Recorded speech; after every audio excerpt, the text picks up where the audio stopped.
Hello people, let's learn about reporting financial result. This is adjusted trial balance for XYZ company.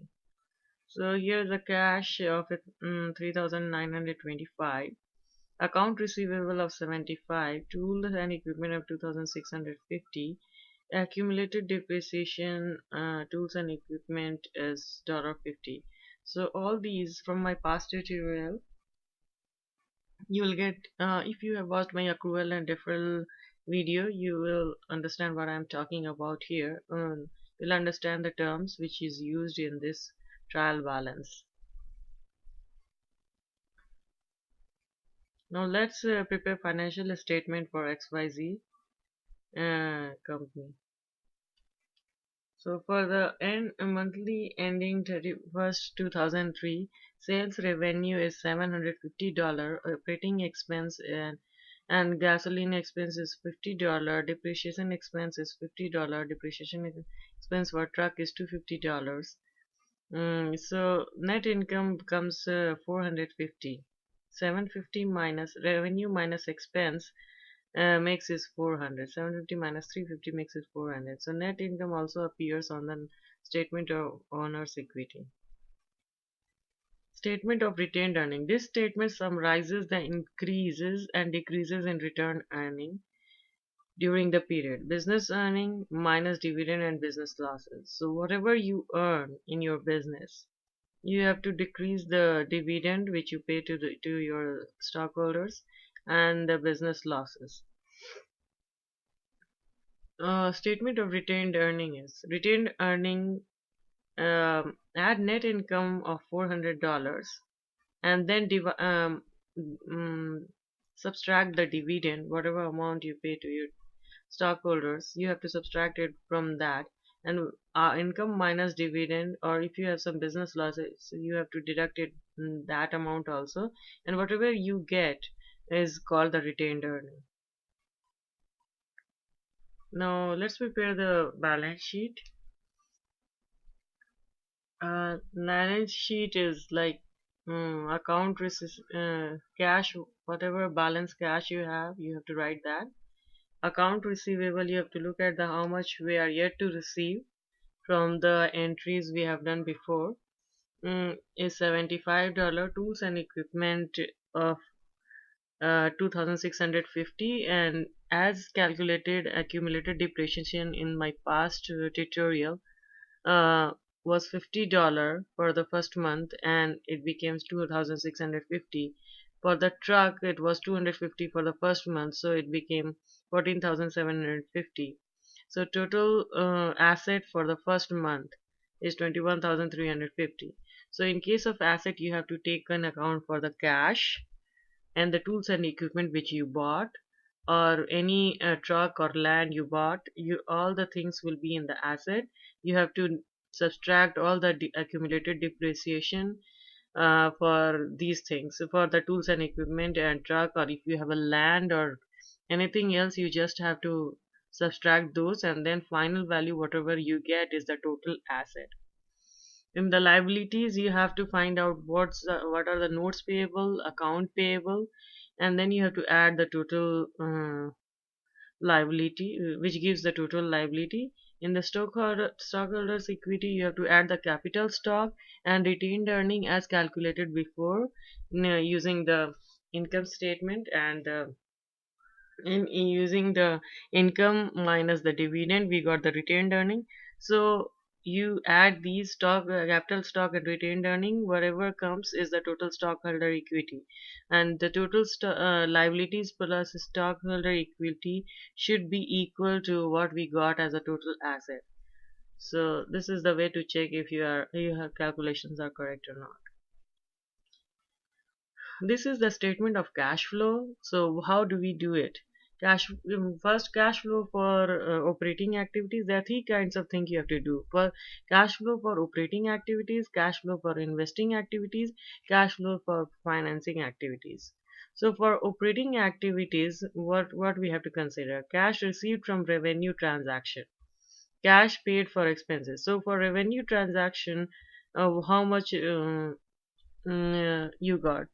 which is $750. In expense, how much you paid in expense. So if you for operating your business, how much you have expensed it. So if you subtract revenue minus expense, you get whatever value you get is the net cash provided by operating activities. Cash flow from investing activities. It's like when you purchase some investing is like purchasing an asset, like purchase of lawnmower. This is the minus 2,500 which you paid cash. Purchase of truck, which is $2,000 you paid in cash.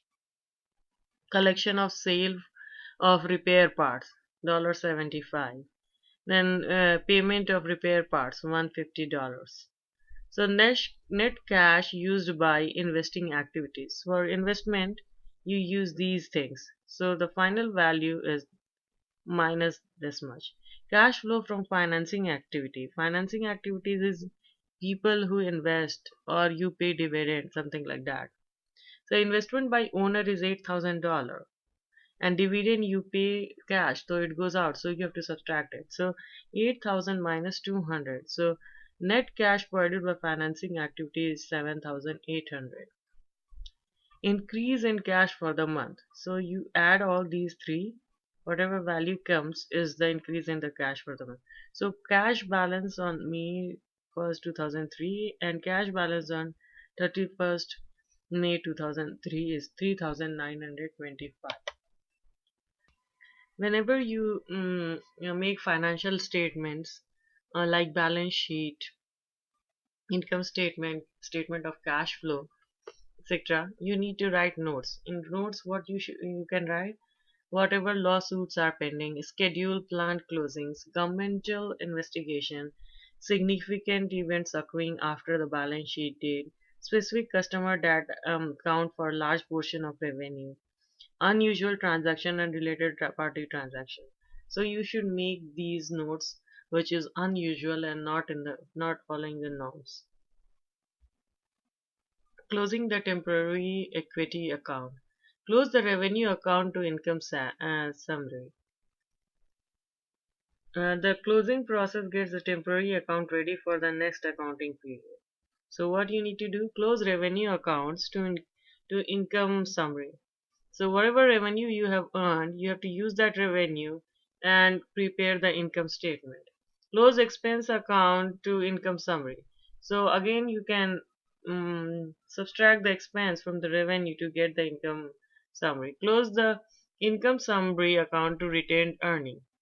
Retained earning using the income and dividend and other business losses. You have to use retained earning. Close dividends to retained earning. Using dividend, you can calculate retained earning as discussed in the uh, previous part. So you just remember revenue and expense to income summary and income summary and dividend to retained earning. That's how you have to close the temporary accounts. Closing entry for revenue account. Sales revenue of $750. Since sales revenue has credit balance, the closing entry requires a debit to the sales revenue account. So sales revenue, when you make it as an income summary, you just debit it 750 from the sales revenue because it's an normal balance is always credit. So when you make income summary, you debit on the 750 on the for the sales revenue, and income summary becomes 750. So you close the revenue account for that period, and for the next period, a new revenue account starts. Income becomes 750 and sales revenue balances out and there is no value. You close the revenue account for that period. Closing entry for expense. So these are the expense. Income summary becomes 350 and you close the expense account for that period, and fresh income summary is $400 and you just close these temporary accounts, depreciation, gasoline, because these are all temporary accounts and it is closed for that particular period and becomes zero. The balance becomes zero for each of the temporary account.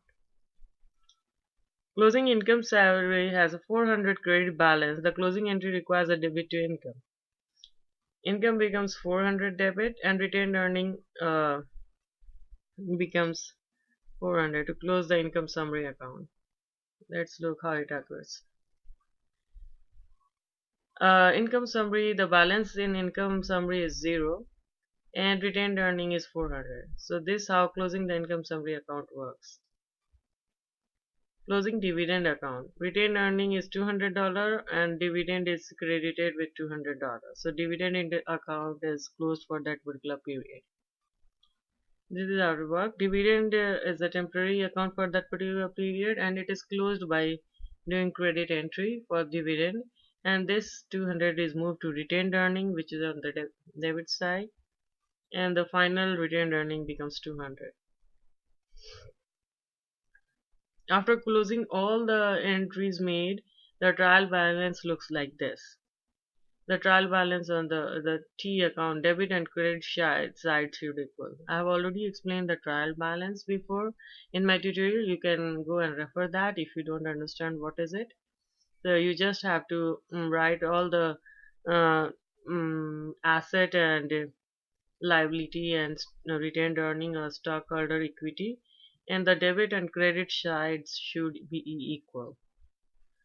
Equal balance should be on the debit and the credit side. That is 21,650 should be equal to this side. Evaluating the business. Evaluating profitability, evaluating solvency. For profitability, you have to ask this question. Did the business earn a profit or loss in the current period? What is the business future potential for profit?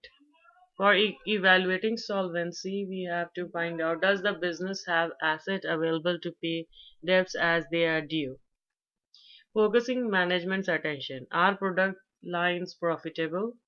Are resources being used efficiently? Are production processes efficient?